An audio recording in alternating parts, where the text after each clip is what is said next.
tikrai šitą istoriją taip vat ir pasibaigs. Taip, tai yra skyrybų korta, tai yra išsiskyrimų korta, tai yra klaidų korta. Tikrai pridariusiai esat daug klaidų. Jis pridarė klaidų, jūs pridarėt klaidų, abudu greičiausiai pridarėt klaidų. Per ką?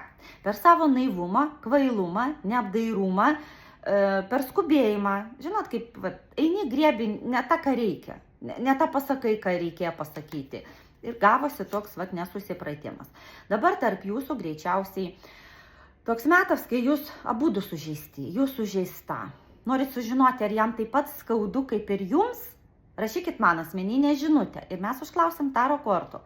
Ar tikrai taip? Ar jis tikrai taip pergyvena kaip ir jūs dabar? Ir aplamai, ar yra išeitis kažkokia iš šitos situacijos? Mes užklausim kortų ir kortos mums parodys. Ar yra išeitis, ar vis dėlto priimti kažkokį kitą sprendimą, kurio jūs aplamai nežinot dabar šiai dienai. Būtinai spauskit follow, čia viskas jums ir apie jūs.